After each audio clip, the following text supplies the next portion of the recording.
Skål tilbage, så jeg har ikke flere skål herovre. Nu var der 2. Ja, der er skål her. Der var der 2. Okay, 2 her. Er det en? Og min skål har jeg spist rigtig. Nej, den Jeg har lidt en skål her. Når der mangler en til mere, eller? Ja, en til. Okay. Er det det? Ja. Hvad var det? Jeg tog det.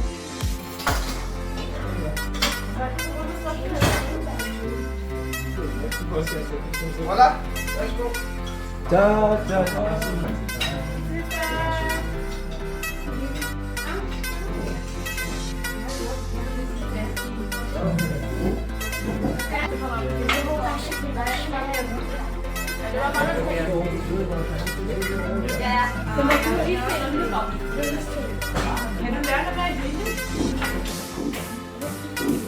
Để dạ dưới đó, dưới đây nè, chặn ở trên này đẹp nè chị. Không có chỗ.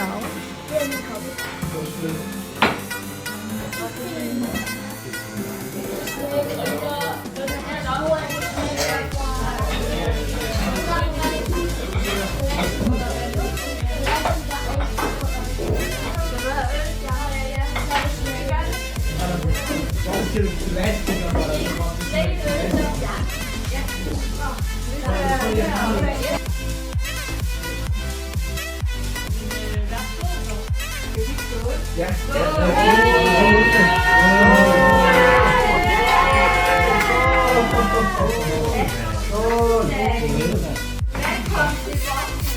Ja, Willy. Du stor pige nu. Du kan stemme i år, hvis der er folketingsvalg. Eller kan det mad?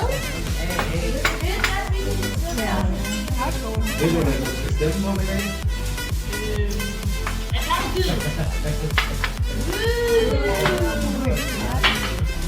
Mấy đi năm sau nó được đi bầu cử rồi má. Er det okay? Ellers Dansk Folkeparti.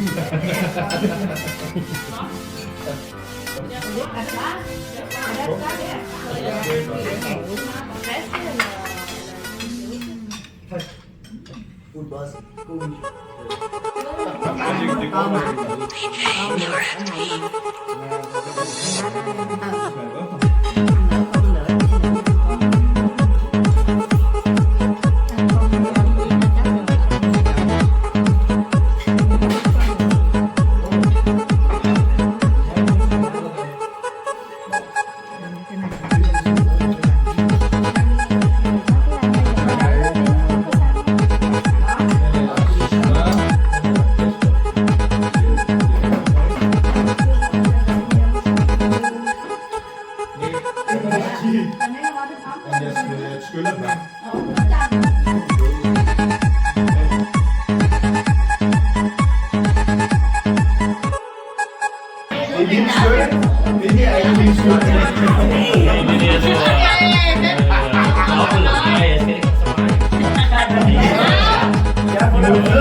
De har med bromfær, og så de har med Viggo med. Ja, jeg så det.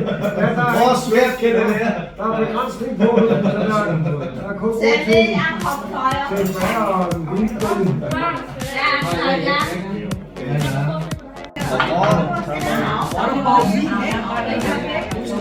I Giv ham frugt, og han spiser ikke kage. Super, der er nu. Super. Jeg kan godt lide at male. Skal vi tænke på kost?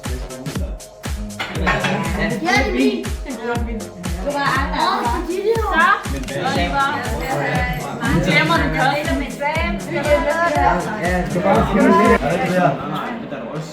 Hvad vil du have? Hun vil gerne have...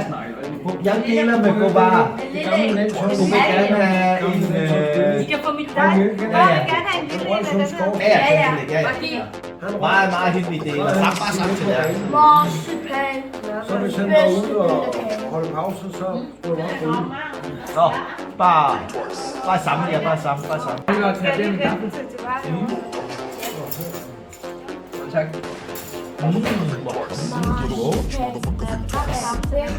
Lige mange gaffel. Ja, men lige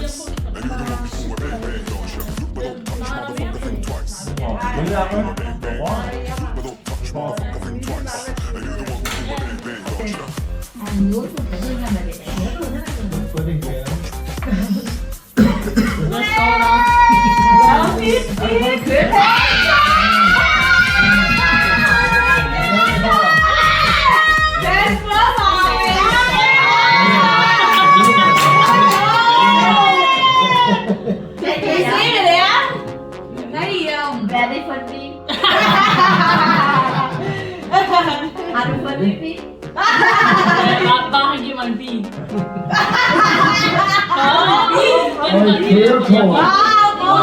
Jeg får en bil. Står dato, hvor vil lægge dato, står det på? Hvad er det, hun får? Det er en bil! Hvad får hun? Hun er ikke kørekort. Kan hun køre bil? Mange tak, far. Det er det, hvor man har kørekortet. Mai mốt là bằng lái. Du er ikke forsmag på, hvad det er. Nej. Kørekort. Wow. Er det kort så?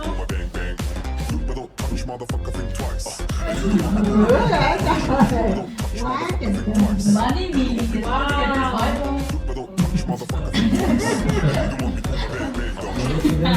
Ja, det er godt. Ja.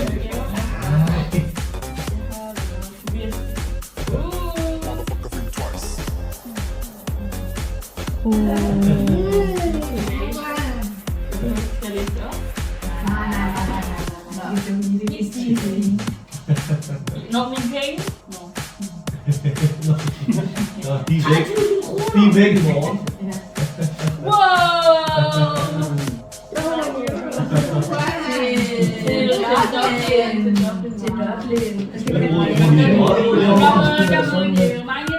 Hvor er euro derovre? Jeg tror, vi får pund. Nej, det er fordi Irland ikke en del af eller den del jeg skal til. Jeg troede, de havde deres egen valuta, og de går over til øjnene. Mange tak. Mange Ja, er tak de væk? til... Mange tak til Jahar, til Bar, Lummeren, godnavn. Åh, jeg er sød. Men sig lige tak til alle. Ja, okay. Mange tak, Oliver. Mange tak, Jarle. Mange tak, Sara. Mange tak, Bonøj. Bà ngoại.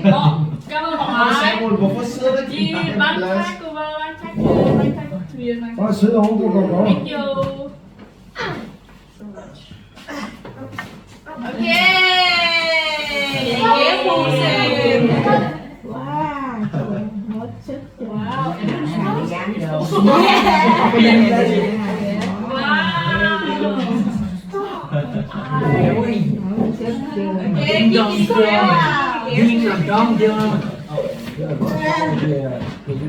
I kan hippe en pris i det. Det er bare billeder. Mange kæver. Lấy cây kéo hơn đó. Nó bliver en saks. Lấy kéo. Wow. Ủa có cây dao kìa. Eller ikke det der, det kan jeg ikke huske. Det er for Bulgarien. Åh! Det skal være en anden ting. Meget fedt. Så det Det skal være en anden ting. Det der, det var Jemen. Ja. Det er den der, det ikke er scary monster. Så kan vi Jeg skal have en saks, den der. Hvor er det her fra? Det er fra biografen. Der er mange steder. Chữ bắt đầu không? Chắc tiếng Lan hơn chứ đâu phải tiếng Hồng. Jeg vil bruge lidt frem, men jeg vil gerne have det.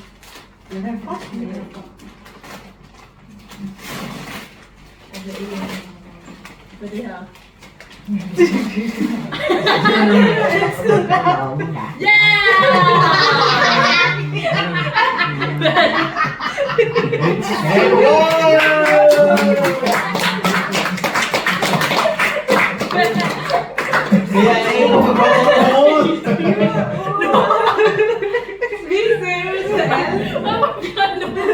Novo Nordisk.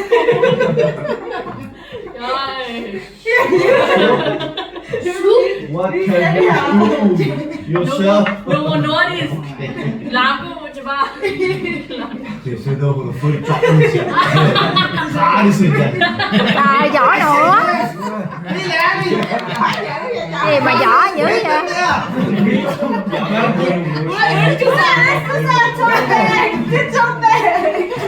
er sådan nogle kast væk, Nej, det er virkelig godt. eller det, i stedet for at man skræller den selv. Ellers er det bare sådan Thì Trang con thì Trang con cắt cọng dây cho nó đi, Trang cắt cho nó đi, cái kéo thì hối rồi sắp á. Nej, den her, det er shit. Det er det, der koster mere.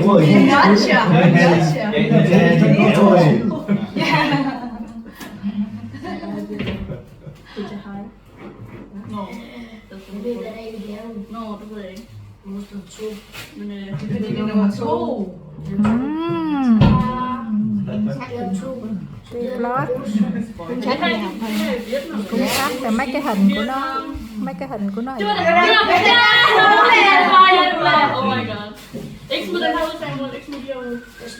Det er Jeg vil gerne have prøvet den.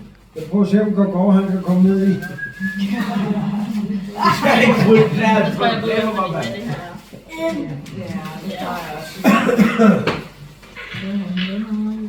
Er det en bog? Yeah. Yeah. How to become rich. Nej. Du var sådan før det, så. How to become rich. Det har jeg lidt. How to be an employee at Novo. Det var min top 10 number 1 book. Top 10. For i år. Og der er det. Er det det? Er det så, den lå også? Den lå nummer 2. Der er en grund til det. Wow! Der står der Fourth Ring. Ja, den er virkelig god. Toren kommer ud i november. Fourth Ring, nej. Hvem er det? Hvem er forfatter? Rebecca Jarros. Nå, hende. Nej, Lige ved siden af sådan en Lindgren, kan jeg forestille. Er det dansk eller en nej, det er en engelsk. Nej. Jo, engelsk. Nummer 3. Nummer 3. Det var en gave. Har I lavet Afrika? Nå, jeg Jesper hvert år, ja. Ej, stop. Til Indien. Ja, det er den er for multi, den her. Ej, vi siger. Mượn cái kéo của cái dao của cô ba kìa. Nej, det bliver ikke ødelægge.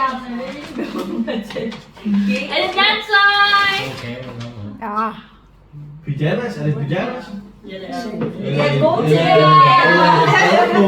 Alle skal Ej, det kommer virkelig glad, det her. Jeg håber, det kan. Bộ đồ ngủ của nó. Og de der sådan lidt fedt. Den samme. Ja, det er. Ej, mange tak. Jeg ødelægge mine jo. Hvis det kan passe, så kan vi ikke. Nummer 3. Det er den her.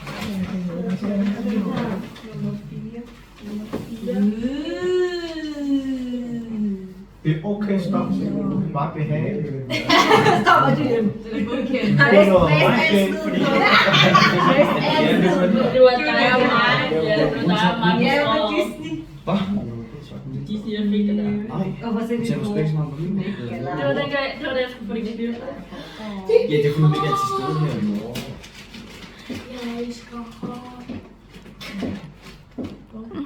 Hvem er det der på billedet? Er det dig med det? Hvem? Ja, er det hende? Er det det? Det er mig. Det er også bare på de andre. Hvornår har du haft så langt? Vietnam. Men så fik jeg det klippet. Og så ligner det skam. Det var ikke godt. Jeg ligner ordentligt meget en skam, det var det. Hvem? Jeg skulle tage et billede af mig selv. Det tror jeg var ikke var gøre.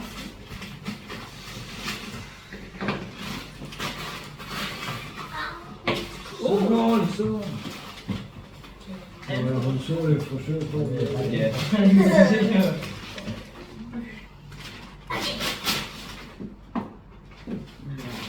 Oh my god. Ja. Det er sneakers. Bro.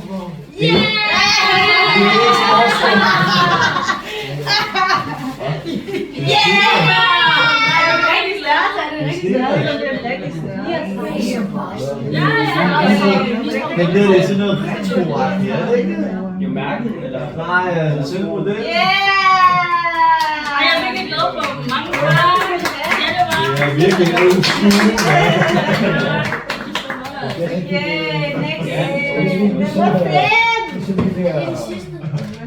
Du kan få en støv lidt. Nej. Ja, Årets var kun løs. Ja.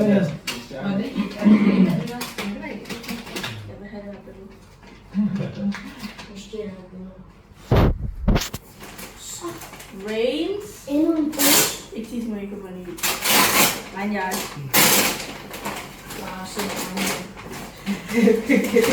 Det kan I regne, ja.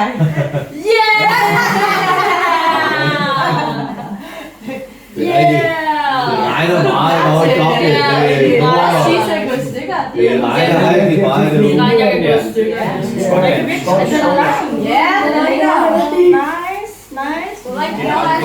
Meget uforudsigeligt. Jeg var i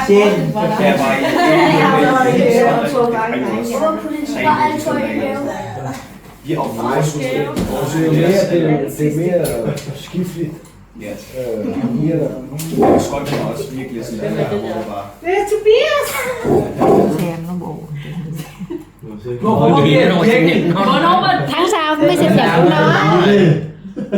Tháng sau tới sinh nhật nó rồi. Det var Du bare kan du huske det? Tháng 10 là sinh nhật của nó.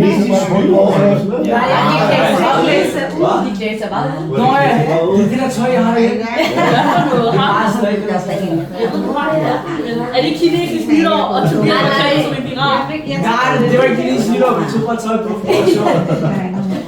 Og der er Chaka-Chaka her, eller? Ja, vi har Chaka-Chaka, vi har masser af. Hvad hedder ham der? Bruce Lee. Hvad må det være? Det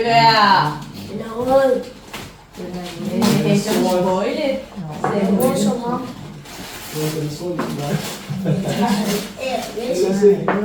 Racist guy. Ej, vi mener i det. I love racism. Ej, vi mener i det. Eller måske. Hvis de laver sjov med mig, så græder jeg. Bare, jeg Vi kan godt bytte, kan vi ikke?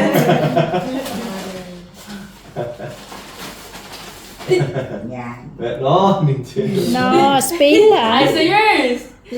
Det er bare æsken. Chơi đồ. Det er bare æsken. Endelig er det sådan en spejl, hvor der så står... Det er simpelthen ej, det er simpelthen Nej, det er sygt. Der er på røde Weibo. Oh my god! Yeah! Det var det. Jeg vidste det! Jeg vidste, at man lige her.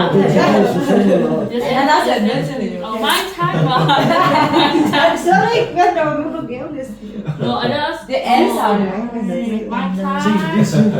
Ja, you spoiled today. Der er også der betalt for den.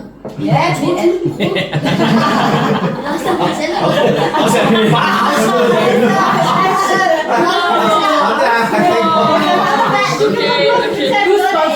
Samuel, du må ikke sige noget. Nej, jeg skal nok lade være med at sige noget.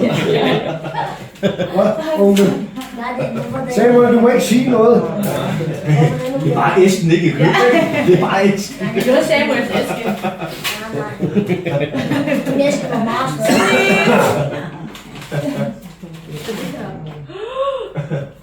Er det til at købe spil med? Vi spiller. Yeah! Jeg troede, det var spil. Pokemon! Jeg Og så på spil. Der kommer Harry Potter til helvede. Det er rigtigt. Så jeg var bare sådan, Det er rigtigt. Hogwarts Legacy, guys. Gå ud. Den er allerede kommet på PC nu. Men mange tak. Det var det hele. Utrolig hjemme, kunne I bare give det til det? Ej, mange tak. Vi har ikke snakket om alle. Så sagde man, at få sin. Det er Jan og jeg fik fejl. I twin.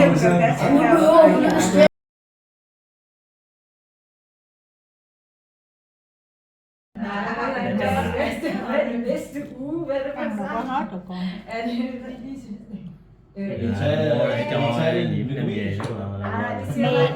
Nej, ikke i dag. Nej, der Millie. Ja, Millie først. Happy birthday to again. Happy birthday to you. Er der nogen, der kan sige happy birthday?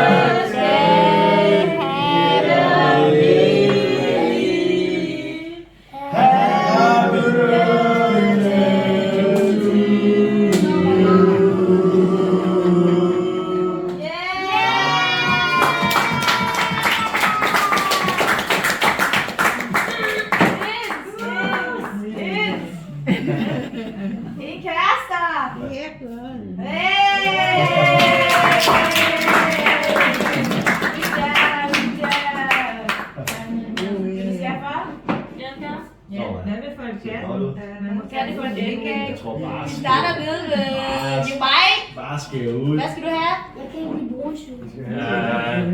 Kage, Hans. Ja, En lille stykke af den her frugtkage der. nå, tillykke med det. Lille bitter. Bare giv mig en droge. Altså en lille. Droge, giv mig en droge. Bare et stykke brumbær. Ikke lidt stykke? Ikke for julebej. Cho bà nội ngoại trước đi. Det kan brunch. Ej, mange tak. Ah, vi har pyntet flot med flag. Det kan du ikke tage. Jeg var ikke med. Det var... Ej, undskyld, jeg ødelægger altså lige kommunen.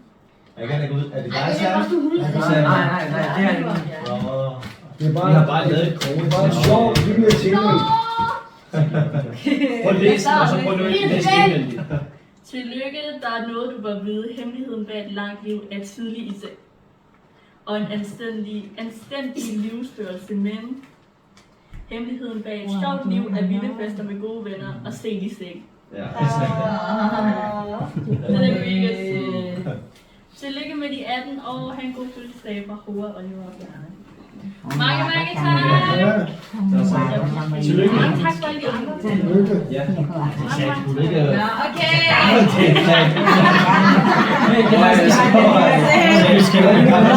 Vi ser brød, Ja, aftens bedste gave. Ja, vi sidder på den, vi pludselig så meget gerne fortælle. Og holder meget. Ja, det gør jeg. Kan du også vise til min? Vi sidder på den. Vi sidder på den. Nej, du var så. Den der kæmpe Vi podcast. pludselig så meget gerne fortælle. Skal du smide 18-årsgave? Stop nu, Sag!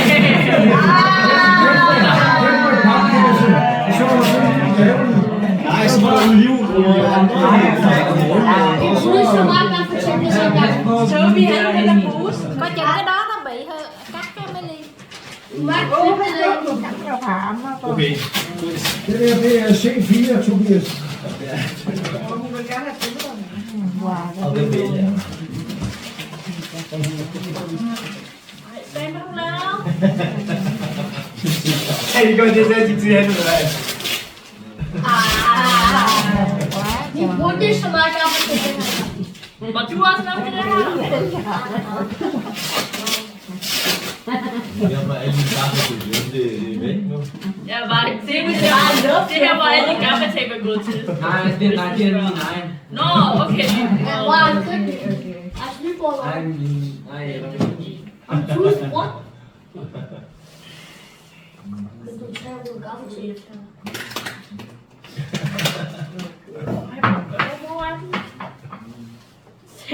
Stop med det. Ja. Tobias han sagde, at du bare skulle fortsætte.